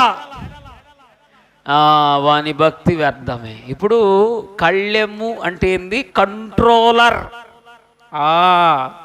కంట్రోలర్ అంటే ఏందో తెలుసండి? అదే ఇందాక చెప్పే వాడికి కాళ్ళకి తాడేస్తున్నాను చూడండి. ఈసన్ గారు రాసిన పాట ఇప్పుడు చదవాలి. నీ ఆత్మ సారథి చే. సారథి అంటే ఎవరండి? నాయకుడు. ఆ గుర్రం మీద కూర్చో రథసారథి. సారథి ఉండాలి. మనకు కనపడకుండా ఒక సారథి మనలో పనిచేస్తున్నాడు. ఆయన నడిపించువాడు. ఆయన ఎవరండి? పరిశుద్ధాత్మ దేవుడే. పరిశుద్ధాత్మ దేవుడు ఇప్పుడు నడిపిస్తున్నాడు కనపడకుండా. కనపడతా నడిపించేవాళ్ళు ఎవరు? దేవుని సేవకులు. కనబడని పరిశుద్ధాత్మ ద్వారా నడిపించబడే దేవుని బిడ్డ కనబడే దేవుని సేవకుని చేత కూడా నడిపించబడతాడు. కనబడే దేవుని సేవకుని చేత నడిపించబడటమే కష్టమైతే ఆయన కనపడిన ఆయనకి ఏమి ఇస్తాం విలువ? కనబడే తల్లిదండ్రులకే విలువైనోడు కనబడిన దేవుడిని ఒప్పుకుంటాడా? కాకపోతే ఏంది, కనబడిన తల్లిదండ్రుల్ని కనబడే పాస్టర్ గారిని లెక్క చేయనోడు ఒకవేళ ఏదన్నా చేస్తే దాన్ని ఏమంటామంటే నటన. అంతేనా? అంతే కదా. నేను చాలా వినయ మనస్కుడిని. ఎవరి దగ్గర వినయ మనస్కుడివి? దేవుడి దగ్గర కాదు, తల్లిదండ్రుల దగ్గర కాదు, దేవుని సేవకుడి దగ్గర. ఎవరి దగ్గర తెలుసండి? సాతాను వాడి దగ్గర. సాతాను వాడిలో ఉన్న క్రూరమైన భీకరమైనటువంటి స్వభావం ఏంటిదంటే వేషధారణ. సాతాను వాడి యొక్క క్రియలు జరిగించడానికి వేషం వేసుకుంటాడు. డైరెక్ట్గా చేస్తే వాడు నా సాతాను వచ్చాడు బాబు వాడిని కొట్టండి అంటాడు. అవునా? ఇక్కడికి ఇప్పుడు సాతానుడు వచ్చి ఇక్కడ కూర్చున్నాడు. నువ్వేం చేస్తావు? ఇప్పుడు దరిద్రుడు అప్పోర, ఇప్పుడు తాగుబూతులు భయంకరంగా తాగే బూతులు తిట్టుకుంటే ఇక్కడికి వచ్చి కూర్చున్నాడు. ఏం చేస్తారు? మీరు ఒప్పుకుంటారా? మీరు ఒప్పుకుంటారండి? దెబ్బకు దరివేసేస్తారు. సాతాను వాడు డైరెక్ట్గా వచ్చి ఇక్కడ కూర్చోడు. ఎట్ట కూర్చుంటాడు? తెల్ల బట్టలు వేసుకొని. చూడండి, పురుషులైతే పురుషుడిలాగా వచ్చాడు అనుకోండి, వందనాలండి వందనాలండి వందనాలంటాడు. అదే సహోదరులుగా అయితే ముసుకేసుకొని వందనాలండి వందనాలండి అని ఈ నటిస్తాడు. ఓకే, అంతేగా. సాతాను వాడు డైరెక్ట్గా వచ్చి కూర్చోడు. వాడు దరిద్రపు మొహం వేసుకొని అట్ట వస్తాడు, నటిస్తాడనమాట. పరిశుద్ధుల్లాగే నటిస్తాడు. అందుకే మనం బాగా గమనించాలి. వేషాలు వేస్తా కనబడని దేవుడికి వినయ మనస్కులుగా ఉన్నట్టుగా చేయటం వేషాలు వేస్తున్నట్టే. అది క్షేమాన్ని కలుగజేయదు. ఏ రోజుకైనా నష్టాన్ని తీసుకొస్తారు. ఎక్కడికి వెళ్తే అక్కడ నష్టం ఉంటుందండి. బిలాము ఉన్నాడు, ఎక్కడికి వెళ్ళినా నష్టమే జరిగింది. వాడికి నష్టమే, అందరికీ నష్టమే. ఇశ్రాయేలు సమూహం అంతా నష్టపోయారు వాని వల్ల. ప్రవక్తే. అందుకే మనం చూడండి, బాగా గమనించండి. చదువుదాం చూడండి ఒకసారి. మా యాకోబు పత్రికలో మనం చూస్తాం అద్భుతమైన మాటని దైవజనుడు సంఘానికి బోధిస్తున్నారు. అద్భుతమైనటువంటి విషయం. ఏమని చెప్పబడుతుందండి? గమనించినట్లయితే, ఎవడైనను నోటికి కళ్ళం. ఏ కళ్ళం? ఆది అపోస్తలులు పెట్టుకున్న కళ్ళం. ఆ ఆత్మ వారికి వాక్శక్తి అనుగ్రహించిన అది ఆ ఆత్మ ఇచ్చిన శక్తే కానీ వేరేది కాదు. ఆ ఆత్మ వాళ్ళని పట్టుకోవటమే కానీ వేరే వాళ్ళు పట్టుకోవాలా. కళ్ళెం ఉండాలి. కళ్ళెం లేని గుర్రం ఎట్ట తిరిగిద్ది? అంతే చూడండి. అంతేనా?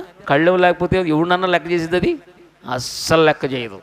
ఈరోజు దేవుని సంఘంలో దేవుని బిడ్డలందరికీ కళ్ళెం పెట్టాలని పరిశుద్ధాత్మ దేవుడు ఈరోజు ఈ మాటలు చెప్తున్నాడు. మనకి కళ్ళెం ఉండాలి, లేకపోతే కంట్రోల్ ఉండదు. ఎక్కడ వెళ్తామో ఏం చేస్తామో అందుకే ఉంటుంది అన్నమాట వాక్యంలో. బుద్ధి జ్ఞానం లేని, తర్వాత చెప్పండి, బుద్ధి జ్ఞానం లేని గుర్రముల వలెనైనను కంచరగాడిద వలనైనను మీరుండకుడు అని దావీదు గారు చాలా ఆత్మశక్తితో నింపబడి చెప్తున్నాడు. అంటే ఏంటంటే ఈ కళ్ళెం లేకపోతే ఏం చేసేది? అది బుద్ధి ఉండదు, జ్ఞానం ఉండదు. బుద్ధి జ్ఞానం లేకపోతే ఏం చేస్తారు? ఎక్కడికి పడితే అక్కడ తిరుగుతాం, ఎక్కడికి పడితే అక్కడ. అసలు వాస్తవంగా మనం ఏం చేయాలంటే, మన పిల్లలు కానీ మన ఇంట్లో ఒకవేళ అది గుర్రమే కావచ్చు, గాడిదే కావచ్చు, ఖచ్చితంగా కళ్ళెం. మా బుడ్డోడికి కళ్ళెం వేసి పెడతాం. ఇంటికి తాళం వేసి పెడతాం. మీరు ఎప్పుడు వచ్చినా కానీ ఇంటికి ఏముంటుంది? తాళం వేసి పెడతాం. ఎందుకని? ఏడకు పడితే ఆడకు బాగూడదు, ఏది పడితే అది చేయకూడదు, ఎక్కడికక్కడ బిగదీస్తాం. ఇంకా ఇంట్లో కూర్చొని కూడా గందరగోళం చేస్తే ఏం చేస్తాం? అప్పుడు వేసేసేస్తాం, టవల్ తీసుకొని కట్టేసేస్తాం. చేతులు కాళ్ళు కూడా కట్టేసిన రోజులు లేవరాని. ఎందుకని? కళ్ళు ఉండాలి. మనం చిన్న పిల్లోడి దగ్గర నుంచి ముసలోళ్ళ దాకా కళ్ళు ఉండాలి. అంటే చిన్నపిల్లలకి వేసేది వేర్లే, మనుషులందరికీ వేసేది ఏంటండి? పరిశుద్ధాత్మ దేవుడనే కళ్ళం వేయాలి. లేకపోతే బుద్ధి జ్ఞానం లేకుండా మనుషులు, ఈ బుద్ధి జ్ఞానం లేని వాళ్ళ వల్లే లోకానికి, కుటుంబాలకి, జీవితాలకి కీడు కదా. ఈ బుద్ధి జ్ఞానం లేని గుర్రాల వలె, కంచరగాడిద వలె ఉండొద్దు అని చూడండి, దైవజనుడైన దావీదు గారు అప్పుడే చెప్పారు. ఈరోజు దేవుడు మనల్ని పిలుస్తున్నారు. మనం ఒక చక్కటి క్రమబద్ధమైన బిడ్డలుగా, దేవుని బిడ్డలుగా ఉండటానికి కళ్ళం వెయ్యాలి. దేవుని సంఘంలో ఉండే దేవుని బిడ్డలందరూ ఒక కట్టుబాటులో ఉంటారు, ఒక క్రమంలో నడవటానికి కారణం కళ్ళు ఉంది. అమ్మో, రాజన్న గారు చెప్పిన మాట వినాలి. ఎందుకు వినాలి? కళ్ళు ఉంటే మనం వింటాం, లేకపోతే ఆయన అంతే చెబుతూ ఉంటాడులే నాసా అనుకుంటాం. ఈ కళ్ళం పరిశుద్ధాత్మ దేవుడు ఏం చేస్తాడు? కనబడే దేవుని సేవకుల చేత నడిపించబడటానికి ఇష్టపడతాడు, అది చేయటానికి ప్రోత్సాహపరుస్తాడు. సాతాను వాడు గనక మనిషిలో నిండుంటే ఆయన అంతే నస చెబుతూ ఉంటాడు, మన పనులు మనం చేసుకోవాలి. ఏం పనులు? కీడు చేసే పనులే, కీడు చేసేదే. క్షేమం కలుగునీయం. ప్రార్థన చేద్దామంటే వద్దు, సంఘానికి వెళ్దామంటే వద్దు, మరి ఏం చేద్దాం? చెత్త పనులు చేద్దాం. ఓకే ఓకే ఓకే కదా, మంచి ఊపులో పరిగెత్తారు. ఎటగా? బుద్ధి జ్ఞానం లేని గుర్రాల వలె, కంచరగాడిదల వలె కళ్ళు లేని వాళ్ళు పరుగులు తీస్తారు. ప్రభువారు మనల్ని పిలుస్తుంది అందుకు కాదు. క్షేమాభివృద్ధి కలగాలి, మేలు కలగాలి, దీవెన కలగాలి అని దేవుడు మనల్ని పిలుస్తున్నాడు. దేవునికి స్తోత్రం చెల్లించుదాం. హల్లెలూయా. కీర్తనల గ్రంథం 19వ కీర్తన 14వ వచనాన్ని ఒకసారి చూద్దాం. చూడండి, 19:14 కీర్తనల గ్రంథం 19. యెహోవా నా ఆశ్రయ దుర్గమా, నా విమోచకుడా, నా నోటి మాటలను, నా హృదయ ధ్యానము నీ దృష్టికి అంగీకారములగునుగాక. దేవుడు మనల్ని అంగీకరించాలి. ఎట్లాగంటండి? భక్తుడు, నా నోటి మాటలు దేవుని చేత అంగీకరించు. ఎట్లా అంగీకరిస్తాడు దేవుడు? ఎట్లా అంగీకరిస్తాడండి? ఆయనకి ఇష్టం లేని మాటలు మాట్లాడుతున్న వాళ్ళు ఆయన అంగీకరిస్తాడా? చెప్పండి, అంగీకరిస్తాడా? ఎక్కడైనా కానీ నిప్పుల దగ్గర ఏముంటాయి? నిప్పులే ఉంటాయి. కుక్కల దగ్గర ఏముంటాయి? చెప్పండి, కుక్కలే ఉంటాయి కదా. వెలుగు దగ్గర వెలుగే ఉండిద్ది. దేవునికి స్తోత్రం చెల్లించుదాం. హల్లెలూయా. వెలుగు ఇక్కడ ఉంది, అక్కడే చీకటి ఉంటుందా? ఉండటానికి అవకాశం ఉందా? మసి అయిపోయింది, అది అసలు అడ్రస్ ఉండదు. చీకటి ఉంది, లైట్ వేసాం, ఏమైంది? ఇంకా లైటే, ఇక చీకటికి సంబంధం లేదు. అలాగే దేవుని బిడ్డలమైన మనం, మన నోటి మాటలు దేవునికి అంగీకారం కావాలి. మన హృదయ ధ్యానం కూడా, అంటే మన హృదయ ధ్యానం అంగీకరించబడితే మన నోరు పలికే మాటలు, మన నోరు ఏదో చెత్త మాటలు పడతా, నా మనసు వేరులేండి, నీకు తెలీదు. నా నోరు ఏదో అది అలవాటు కొద్ది చేస్తుంది, కానీ ఏది నేను మాట్లాడతాను, కానీ నా మనసు వేరు. దెయ్యపు మాట్లాడతా, గొంతులు కోసే మాటలు మాట్లాడతా, పచ్చిబూతులు మాట్లాడతా. దేవుని ఆత్మ సంబంధమైన వ్యక్తిగా ఎలా ఉండగలుగుతాడు? మనసు ఒకటి, హృదయం ఒకటి, నోటి మాటలు ఒకటి ఉండనే ఉండవు. అంతేనా? ఈరోజు మనం గమనిద్దాం, పరిశుద్ధాత్మ దేవుడు మనలో నిండుంటే అప్పుడు మన నోటి మాటలు, మన హృదయ ధ్యానం 1+1 ఎంత? 2. అంతేగా? అక్కడ 1 ఇప్పుడు =2 వచ్చిందంటే అక్కడ 1 ఇక్కడ 1 ఉంటేనే కదా 2 వచ్చేది. అక్కడ 1 ఇక్కడ 2 ఉంటే =2 అయిద్దా? కాదు. ఏమైంది? 3 అయింది. ఇప్పుడు 3 అవుతుంది అనమాట. కారణం ఏంది? ఇక్కడ అంటే నోట్లోది, హృదయంలోది ఒకటే అయితే ఖచ్చితంగా పరిశుద్ధాత్మ దేవుడు నోట్లో ఇంకొకటి ఉంటుంది, లేకపోతే నోట్లో ఇంకొకటి అంటేనేమో మంచి మంచి మాటలు మాట్లాడతా, హృదయం అంతా దొంగ కోళ్ళు పట్టే మాటలు ఆలోచనలు చేస్తుంది. ఏమండి అంటే కొంపలు కూల్చే ఆలోచనలు లోపల, నోట్లోనే వందనాలమ్మా, వందనాలన్నా, వందనాలండి. ఏమి వినయ మనస్కులంగా మనం నటించామంటే నోట్లో, మనసులో ఇంకంతే, ఇంకా ఫట్ అనమాట, అందరితో కట్ అయిపోయేది ఆ జీవితం. అలా చేస్తే దేవుడు అంగీకరిస్తాడా? అందుకే మనకి కళ్ళు ఉండాలి, హృదయం దేవుని ఆత్మకార్యాలతో నిండి ఆత్మ సంబంధమైన విషయాలు మాట్లాడే విధంగా మనం బంధించబడాలి. నీ ఆత్మ సారథి చే నన్ను నడిపి, రథం ఉందనుకోండి, రథానికి గుర్రానికి రథానికి ఒక బంధం ఉండిద్ది. ఆ బంధం లేకపోతే గుర్రం ఎక్కడో ఉంటుంది, రథం ఎక్కడో ఉంటుంది, అంతేనా? నడిపించే ఆయన ద్వారా ఆ గుర్రాలు నడిపించబడకపోతే గుర్రం ఎక్కడో ఉంటుంది, రథం ఎక్కడో ఉంటుంది. ఈ రెండు కలవాలంటే ఒక బంధం, అది పరిశుద్ధాత్ముని అనుబంధం మనలో ఉండాలి. ఆ ఆత్మశక్తితో మనం నింపబడాలి, నడిపించబడవలసిన వాళ్ళంగా ఉంటున్నాం. దేవునికి స్తోత్రం చెల్లించుదాం. హల్లెలూయా. వాక్యంలో మనం గమనించినట్లయితే చూడండి, యెషయా గ్రంథం 50వ అధ్యాయం 4-5 వచనాలు ఒకసారి చదువుదాం. యెషయా గ్రంథం 50వ అధ్యాయం 4-5 వచనాలు చదువుదాం. 50:4-5. అలిసిన వానిని మాటల చేత ఓరడించు జ్ఞానము నాకు కలుగునట్లు శిష్యునికి తగిన నోరు యెహోవా నాకు దయచేసి ఉన్నాడు. శిష్యులు వినునట్లు నేను వినుటకై ఆయన ప్రతి యుదయమున నాకు వినుబుద్ధి పుట్టించును. ప్రభువగు యెహోవా నా చెవికి వినుబుద్ధి పుట్టింపగా నేను ఆయన మీద తిరుగుబాటు చేయలేదు, వినకుండా నేను తొలగిపోలేదు. ఇక్కడ మనం గమనిస్తే ఓ చక్కటి మాట ఉంది. తెలుగులో మాటలు అని ఉంది, తెలుగులో మాటలు అని ఉంది, ఇంగ్లీష్లో నాలుక. అలిసిన వానిని నాలుక చేత ఓరడించు జ్ఞానము నాకు కలగాలి. ఈ ఓరడించే జ్ఞానం, ఓరడించడం అంటే చెప్పండి ఒకసారి. ఓరడించడం అంటే పిల్లలు ఊరకెడుతూ ఉంటారు, అప్పుడు వాళ్ళని ఏం చేయాలి? ఊరడించాలి. వాడు అప్పుడే కదులుతున్నాడు. ఊరడించడం అంటే వాళ్ళకి ఎంత సంతోషమో. మా అబ్బాయికి ముద్దులు పెడుతుంటే ఎంత సంతోషపడిపోతాడు. ఊరడించడం, బంగారం అమ్మ మా అబ్బాయి, బంగారం అమ్మ మా అబ్బాయి, బంగారం అంటుంటే ఆడు ఏమి నవ్వుకుంటా ఉంటాడో. ఏ పిల్లలైనా ఏ తల్లి ముద్దు పెట్టుకుంటుంటే, ఏ తండ్రి ముద్దు పెట్టుకుంటుంటే అంతే వెళ్ళిపోతారు వాళ్ళు, ఎక్కడికో వెళ్ళిపోతారు.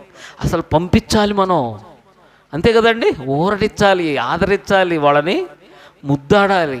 దేవుడు మనల్ని ముద్దాడటానికి, చూడండి అక్కడ వాక్యంలో చూస్తే, మనల్ని ప్రియంగా ఉంచుకోవడానికి ఆయన చేసే పని ఇక్కడ మనం చదువుతున్నాం. ఏంటంట? అలసిన వాణిని. దేంతో అలసిపోయాడు? లోకంలో దురాత్మ వలన కీడు కీడు కీడు కీడు కీడు చేత అలసిపోయిన వాణిని నాలుక, చూడండి, నాలుక చేత ఊరడించు జ్ఞానం నాకు కలుగునట్లు.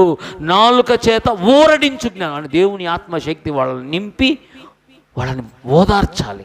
పరిశుద్ధాత్మ దేవుడు ఓదారుస్తాడు, ఆదరిస్తాడు, బలపరుస్తాడు, ముద్దు పెట్టుకుంటాడు. దేవునికి స్తోత్రం. హల్లెలూయా. అందుకేనండి మనం పరిశుద్ధాత్మతో నింపబడాలి. పరిశుద్ధాత్మ దేవుడు మనల్ని ఊరడిస్తాడు.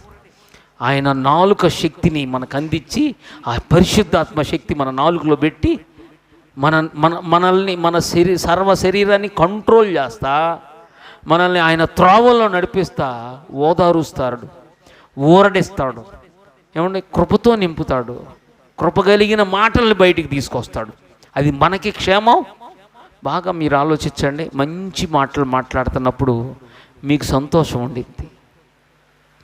ఎవడో ఒకడు చెత్త పని చేశాడు, నీకు కోపం వచ్చింది, అప్పుడు పనికి మాలాడా ఇట్టంటారా? పనికి మేలోడా. చూసారా ముఖంలో ఎంత తేడా వచ్చేసిందో. పనికి మేలోడా ఎందుకు చేస్తున్నావురా నువ్వు, ఎట్టుడన్నా నవ్వుతో చెబుతాడు ఆ విషయాన్ని, కోపంతో చెప్పేటప్పుడు చెబుతాడా, చెప్పగలరా? లేదు. మనం గమనిస్తే మన జీవితంలో దేవుని ఆత్మచేత ఓరడించబడుతున్నప్పుడు మనం ఇతరులతో కూడా సంతోషంగా ప్రతిస్పందిస్తాం. దేవునికి స్తోత్రం, హల్లెలూయా. వాక్యంలో మనం గమనిస్తున్నట్టుగా ఆ తర్వాత మనం చదువుతాం, శిష్యునికి తగిన నోరు యెహోవా నాకు ఇప్పుడు నోరు మారిపోయింది. ఈ నోరు ఏమైంది? ఇప్పుడు వరకు కీడు చేసే నోరు ఒక్కసారి మేలుతో నింపబడింది. ఇప్పుడు సౌలు పౌలుగా మారినాక, సౌలుగా ఉన్నప్పుడు ఏం చేస్తున్నాడు? అందరినీ హింసించుకుంటూ పోతున్నాడు. అదే సౌలు పౌలుగా మారినాక అందరికి జీవాన్ని పోస్తా వచ్చాడు కదండి. గట్టిగా దేవునికి స్తోత్రం చెల్లించుదాం, హల్లెలూయా. ఒకవేళ మన వలన ఎక్కడైనా ఎవరికైనా కీడు కలిగితే ఇక నుంచి వాళ్ళకేం కలగాలి? మేలు కలగాలి. ఇక నుంచి వాళ్ళకేం కలగాలి? క్షేమాభివృద్ధి కలగాలి. నీ వలన నీకు క్షేమాభివృద్ధి కలగాలి. ఎందుకంటే దేవుడు నిన్ను ఊరడిస్తాడు. మంచి మాటలు మాట్లాడు, పరిశుద్ధాత్మ ద్వారా శక్తి పొంది మంచి మాటలు మాట్లాడు, నీకు క్షేమం కలిగే విధంగా మాట్లాడు. అలాగే నీతో ఉన్న వాళ్ళందరూ క్షేమం పొందాలి, నీ పిల్లలు క్షేమం పొందాలి, నీ ఉండే సంఘం క్షేమం పొందాలి. ఈ లోకమంతా క్షేమం క్షేమం క్షేమం. గట్టిగా హల్లెలూయా చెబుదాం. క్షేమం తప్ప మన ద్వారా ఏది రాకుండా ఉండునుగాక. ఆమేన్. చూడండి, మనం వాక్యంలో గమనిస్తే ఈరోజు దేవుడు మనల్ని క్షేమం కలుగజేసే దేవుని బిడ్డలుగా ఉంచబడాలని మనం ప్రార్థన చేయాలి. ఒకసారి మనం గమనిద్దాం. యెషయా గ్రంథం 6వ అధ్యాయం. ఒక మాట మనం ఇక్కడే చూడాల్సింది, మనం మర్చిపోయాం. అక్కడ మనం గమనిస్తే, శిష్యునికి తగిన నోరు యెహోవా నాకు దయచేసి ఉన్నాడు, అందుకని శిష్యులు వినున్నట్లు నేను వినుటకై ప్రతి ఉదయమున నాకు వినుబుద్ధి పుట్టించు. ఎప్పుడైతే నీ నాలుక శక్తి పొంది పరిశుద్ధాత్మ దేవుడు నిన్ను వాడుకుంటాడో వెంటనే నువ్వు శిష్యుని స్వరూపాన్ని పొందుతావు. శిష్యుడు ఏం చేస్తాడు? ఎప్పుడు గురువుని సన్మానిస్తాడు. గురువుని సన్మానిస్తున్నప్పుడు తను ఏం చేస్తాడంటే గురువు మాట వింటాం. ఇప్పుడు మనం ఏం చేస్తామంటే, చాలామంది మనం వాక్యం సరిగా వినలేకపోతానికి కారణం నీకున్న సమస్యలు కాదు, నిద్ర రావటం లేకపోతే ఇంకొక సమస్య, చర్చికి రాకపోవటం కాదు. కారణం ఏంటంటే వినే బుద్ధి లేదు. ఎందుకు లేదు? శిష్యునికి ఉండాల్సినటువంటి నోరు లేదు. ఈ శిష్యునికి ఉండే నోరు ఏం చేసిందంటే ఎప్పుడు ఆత్మచేత కళ్ళెం పెట్టబడి ఆ కళ్ళెం చేత నడిపించబడుతుంటే శిష్యుడిగా ఇట్లా తల ఉంచుకొని చిత్తం ప్రభువా చిత్తం ప్రభువా అంటూ ఉంటాం. ఇక్కడ మనకి వినుబుద్ధి పుట్టే విధంగా పరిశుద్ధాత్మ. అందుకే మనం ఏం చేస్తామండి? అప్పుడు శిష్యుని వలె వినటానికి, శిష్యుని వలె మాట్లాడాలి, శిష్యుని వలె వినాలి. అందుకే ప్రభువుకు యెహోవా నా చెవుకి వినుబుద్ధి పుట్టింపగా నేను ఆయన మీద తిరుగుబాటు చేసే స్వభావం మనలో ఉండదు. ఎంత సొంత పిల్లలైనా కానీ తల్లిదండ్రుల మీద తిరుగుబాటు నా వల్ల కాదు, తిరుగుబాటు అండి అది. మనం ఒప్పుకోకపోయినది ఏంది నాకు కుదరదు, ఇప్పుడు తిరుగుబాటు. అందరూ ఇదే అలవాటు చేసుకున్నారు. తల్లిదండ్రుల దగ్గర తిరుగుబాటు, దేవుడి దగ్గర తిరుగుబాటు, దేవుని సంఘంలో తిరుగుబాటు, పాస్టర్ గారికి ఏది. ఎందుకని? నాలుక సాధు చేయబడలా, పరిశుద్ధాత్మ కార్యం జరగటానికి ఒప్పుకోటల్లా. ఈరోజు దేవుడు నిన్ను పరిశుద్ధాత్మ కార్యం నీలో జరిగించుకొని అంతా మంచి జరుగునట్లుగా నువ్వు ఒక శిష్యుడిగా మారాలి. శిష్యుడు ఎప్పుడేం చేస్తాడండి? శిష్యుడిలాగా మాట్లాడతాడు. ఈ మాట్లాడే శిష్యుడు ఎప్పుడు కూడా వినటానికి సరైన శిష్యునిగా వింటాడు. వినుబుద్ధి పుట్టే విధంగా తన యొక్క అంతరంగం పనిచేస్తూ ఉండింది. అందుచేత అతని జీవితంలో ఏం జరుగుతుందండి? తిరుగుబాటు లేదు. వినకుండా నేను తొలగిపోలేదు. వినకుండా అమ్మ చర్చికి రమ్మా, సరేలే చూద్దాం అనేది ఉండదు. ఎస్లాడ్ అని అంటాను. అవును ప్రభువా, చిత్తం ప్రభువా, ఓకే ప్రభువా. ప్రభువు నిన్ను అడుగుతున్నప్పుడు ఓకే చేస్తా, లేకపోతే లెక్క జొమ్మ ఉండదండి. పాస్టర్లు అంటే లెక్క జొమ్మ ఉండదు. నేను ఎందుకు అంటున్నానంటే నువ్వు పాస్టర్ గారికే నువ్వు విలువకపోతే దేవుడికి నువ్వెందుకు విలువిస్తావు? అవునా? పాస్టర్ గారి మాటే నీకు లెక్కలేదు. దేవుడు నిన్ను ఆయన యొక్క ఉద్దేశానుసారమైన బిడ్డగా ఉండటానికి దేవుడు నిన్ను నీ కళ్ళ ముందు పాస్టర్ గారిని పెట్టాడు. నువ్వు పాస్టర్ గారికే అంత విలువ ఇవ్వకపోతే దేవుడికి మనం ఎలా విలువ? ఆయన దేవుడు ఎప్పుడు డైరెక్ట్గా వచ్చి నీ ముందు ప్రభువా ఇదిగో నా కుమారుడా అండవు, పాస్టర్ గారినే పెడతాడు. అక్కడ పాస్టర్ గారిని పెడితే అక్కడ నిజంగా నువ్వు పాస్టర్ గారికి చక్కగా, తల్లిదండ్రులకు చక్కగా, పెద్దోళ్ళకి చక్కగా వినయ మనస్కులమై ఉంటే ఖచ్చితంగా అక్కడ దేవుడు ఉంటాడు. దేవుడితో నువ్వు సమాధానం ఇస్తున్నావు. శిష్యునిగా ఉంటే నువ్వు ఎక్కడైనా శిష్యునిగా చక్కటి వినయాన్ని మనం ప్రదర్శిస్తాం. ప్రదర్శన వేరు, కలిగి ఉండటం వేరు. దేవునికి స్తోత్రం. హల్లెలూయా. యెషయా గ్రంథం 6వ అధ్యాయంలో ఉన్న మాట మనం చదువుదాం. 6వ అధ్యాయం 4 నుంచి 8 వరకు చూస్తే మనం చదువుతాం. 4 నుంచి 8 వరకు చదవండి ఒకళ్ళు. ఏంటంటండి? వారి కంఠస్వరము వలన గడప కమ్ముల పునాదులు, ఏంటంటండి? గడప కమ్ముల పునాదులు ఏమైనాయి? కదులుచు మందిరము దోమము చేత నిండగా. ఆగండి ఒకసారి. ఇక్కడ గడప కమ్ములు కదులుతున్నాయి. ఎందుకు? బూతులు తిడతంటే కాదు. ఏమండి? ఎందుకు? మనం ఇంట్లో ఎంత కేకేస్తాం చెప్పండి? నేను మా ఇంట్లో కేకేస్తా, మా ఊడి కోసం కేకేస్తా. ఒకటి సరైన విధంగా జరగకపోతే ఖచ్చితంగా కేకేస్తా. ఎంత కేకైనా వేస్తా. మళ్ళీ ఎక్కడేస్తా కేక? ఇక్కడ వేస్తా కేక. ఎందుకు? స్తోత్రాలు చెల్లించడానికి. మనం కేకలు వేయాలండి దేవుణ్ణి స్తుతించేటప్పుడు. దేవదూతలు చేస్తున్న పని ఏంది? నువ్వు ఒక దేవదూతలాగా కదలాలి. మన సంఘం కదలాలి. దేనికి?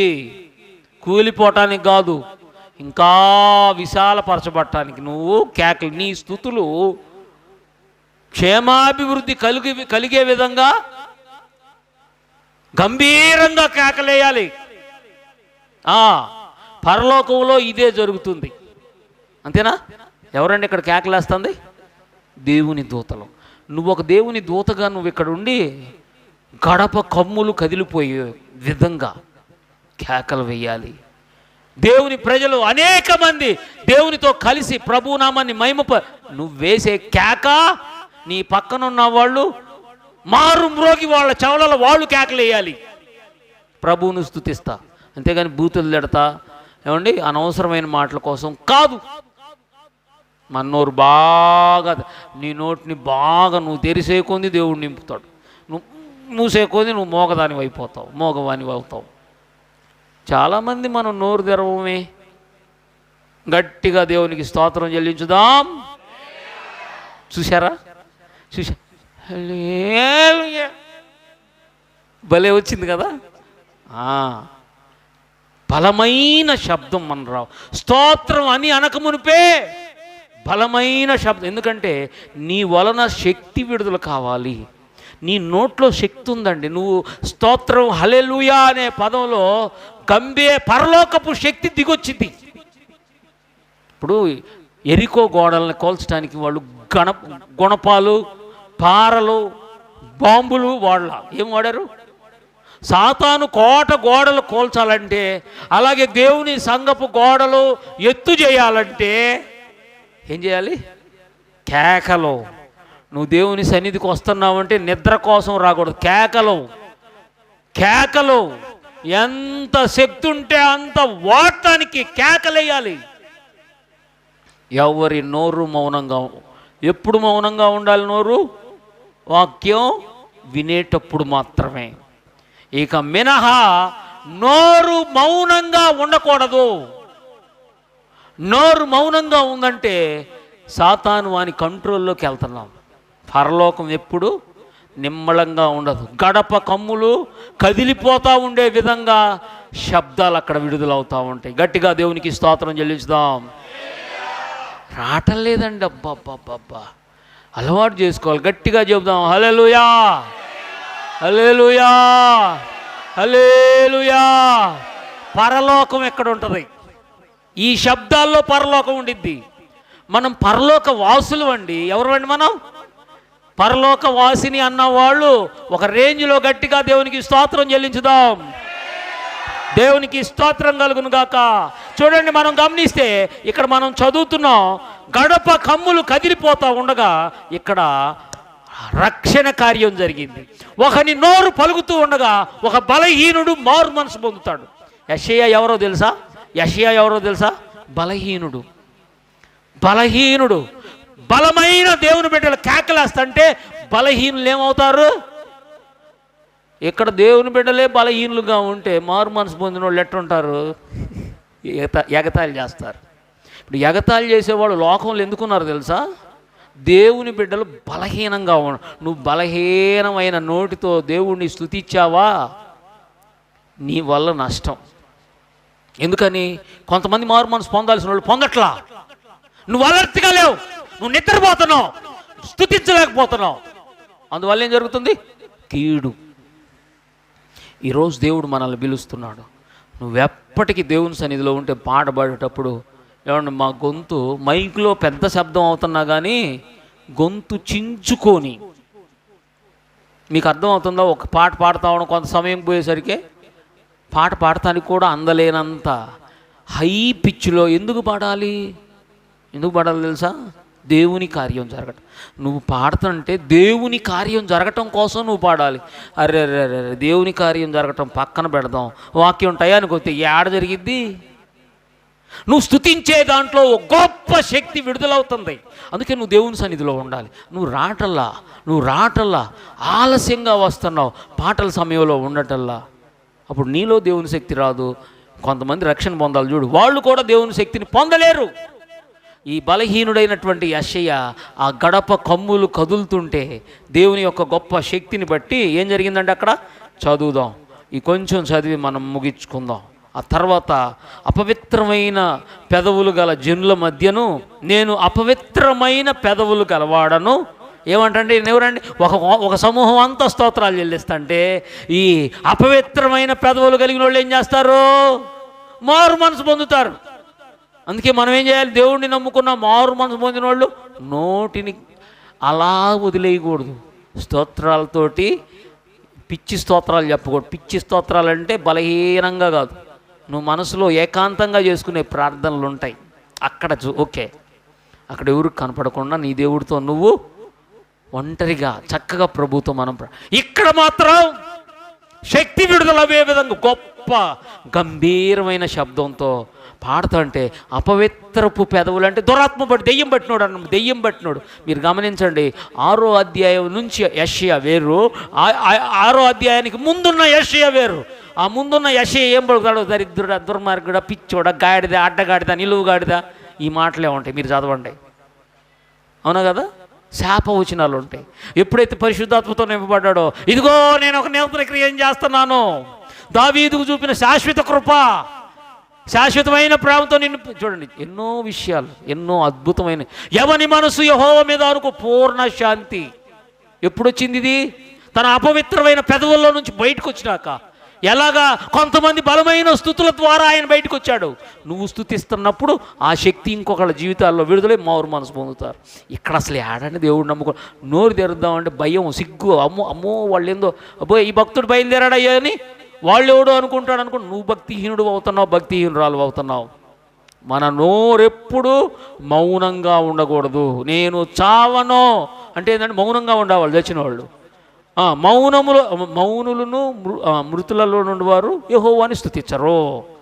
అవును, మౌనముగా ఉండేవాళ్ళు మృతులు ఏం చేస్తారని యెహోవాని, బ్రతికుండేవాళ్ళు, కళ్ళు తెరిచి ఉన్నవాళ్ళు, సజీవంగా ఉన్నవాళ్ళు ఏం చేస్తారు? స్తుతించకుండా ఉండలేరు. ఎవరు స్తుతించలేని వాళ్ళు? చచ్చిన వాళ్ళు స్తుతించరు, నోరు మూసుకున్న వాళ్ళు స్తుతించరు. నువ్వు నోరు మూసుకున్నావా? నీ శబ్దం బయటికి రావట్లేదా? నువ్వు స్తుతించట్లేదు. స్తుతి అంటే ఒక గంభీరమైన శబ్దంతో కదలాలి. భూకంపం వచ్చిందా అన్నట్టుగా ఉండాలి. వాక్యంలో మనం గమనిస్తాం. చూడండి, ఈరోజు దేవుడు మనతో ప్రత్యేకంగా నీ నోటి విషయంలో దేవుడు బలమైన అగ్ని అభిషేకాన్ని ఇవ్వాలని కోరుకుంటున్నారు. దేవునికి స్తోత్రం, హల్లెలూయా. ఇక్కడ మనం గమనిస్తే చూడండి, నేను నశించి తిని, 5వ వచనం, రాజును సైన్యములకు అధిపతియగు యెహోవాను నేను కన్నులారా చూచి తిని. నువ్వు కన్నులారా చూడాలంటే నువ్వు స్తుతి, ఇక్కడ గొప్ప స్తుతి కలిగినప్పుడే ఆయన చూశాడు. నువ్వు స్తుతిస్తుంటే దేవుణ్ణి చూసే జనం కొంతమంది దేవుణ్ణి చూస్తారు, అవునా? నువ్వు స్తుతిస్తుంటే దేవుడు లోకంలో కనబడతాడు. ఎంత గొప్ప విషయం. గొప్ప గొప్ప సంఘాలు అనుకున్న వాళ్ళు బలంగా స్తుతిస్తూ ఉంటారు, అక్కడ దేవుడు కార్యం చేస్తాడు. మౌనంగా ఉండి నిద్రపోయే వాళ్ళ దగ్గర దెయ్యాలు పనిచేస్తాయి కనుక మారు మనసు ఉండదు, రక్షణ ఉండదు, అభిషేకం ఉండదు. గట్టిగా దేవునికి స్తోత్రం చెల్లించండి, హల్లెలూయా. చూడండి, వాక్యంలో మనం గమనిస్తే కనుక ఇక్కడ ఆయన మీదకి అగ్ని దిగి వచ్చింది. ఎక్కడ దిగి వచ్చింది? నెత్తి మీదకి దిగిరాలా. నెత్తి మీదకి ఒక ఆయన వచ్చి ఏం చేశాడండి? ఎక్కడ పెట్టాడు? నిప్పు తీసుకొచ్చి ఎక్కడ పెట్టాడు? ఎక్కడ పెట్టాడండి? తగిలిచ్చాడు. చూడండి వాక్యంలో చూడండి. అప్పుడు ఆ దేవదూతలలో నొకడు తాను బలిపీఠం మీద నుండి కారుతో తీసిన నిప్పును చేత పట్టుకొని నా యొద్దకు ఎగిరి వచ్చి దేనికి తగిలిచ్చాడంట? నోటికి తగిలించి, ఇది నా పెదవులకు తగిలను గనుక, నీ పెదవులకు తగిలను గనుక నీ పాపమునకు ప్రాయశ్చితమాయను, నీ దోషము తొలగిపోయాను. ఓకే, అప్పుడు అద్భుతం జరిగింది. అప్పుడు ఆశ్చర్యక్రియలు జరిగిన యెషయా జీవితంలో ఈరోజు మనలో అది జరగాలి. మనం దేవుణ్ణి స్తుతించే వారమై ఉండాలి. మనం దేవుణ్ణి స్తుతిస్తా బలంగా ఈ నాలుకను దేవునికి అర్పించుకున్న వాళ్ళమైతే దీని ద్వారా ఏం జరుగుతుంది? మారు మనసు పొందేవాళ్ళు పొందుతారు, దేవుని దర్శనం కలుగుతుంది. మన జీవితాలు అపవిత్రతలో నుంచి పవిత్రమైపోతాం. అగ్ని మనల్ని, మన నాలుకలను కాల్చిద్ది. అందుకే అపోస్తుల కార్యాల్లో కూడా అగ్ని నాలుకలు విభాగించబడినట్టుగా వారి మీదకి ఆత్మ దిగిరాగా వాళ్ళు ఏం చేశారండి? ఆ అగ్ని వాళ్ళని కాల్చినప్పుడు అన్య భాషలతో మాట్లాడారు. అదే పరలోక భాష, క్షేమాభివృద్ధి కలుగజేసే భాష. చివరిగా మనం గమనిస్తే ఈ క్షేమాభివృద్ధి కలుగజేసే భాష ఏం చేస్తుందో మనం 2-3 మాటలు మనం చదివి ప్రార్థన చేద్దాం. ఎఫెసీ 4:29 చదువుదాం. ఎఫెసీ 4:29. ఎఫెసీ 4:29 చదవండి ఒకళ్ళు.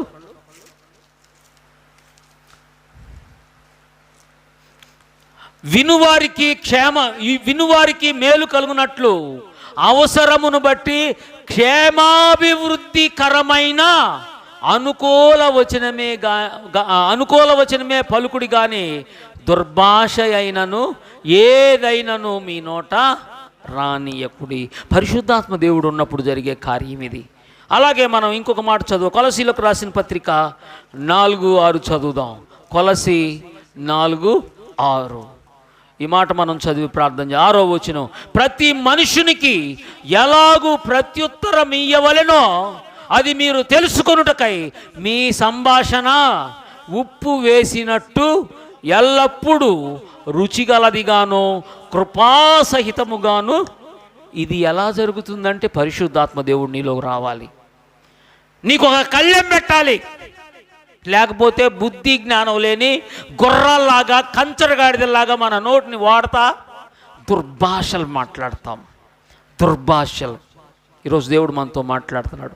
నువ్వు దేవుని ఆత్మశక్తితో కాల్చబడాలి, దేవుని ఆత్మశక్తితో నింపబడాలి. దేవుని అభిషేకం ద్వారా మనం ఏం చేయబడాలి? మీ సంభాషణ ఉప్పు వేసినట్టు ఎల్లప్పుడూ మంచి టేస్ట్గా ఉండాలి. అందుకే మన నాలుక పవిత్రమైనవి మాట్లాడటానికి పవిత్రాత్మ, పరిశుద్ధాత్మతో నింపబడుదుముగాక. అట్టి కృప మనందరి మీద సర్వ సమృద్ధిగా ప్రభు మనల్ని అనుగ్రహించి క్షేమాభివృద్ధిలోకి నడిపించునుగాక. మనం అందరం ప్రార్థన చేద్దాం. ఈ మాటలు మన వినికిడిలో దీవించి ఆశీర్వదించునుగాక. అందరం లేచి నిలవబడి ప్రార్థన చేద్దాం. అందరం లేచి నిలవబడి ప్రార్థన చేద్దాం. ప్రార్థన చేద్దాం. చెయ్యమ్మా.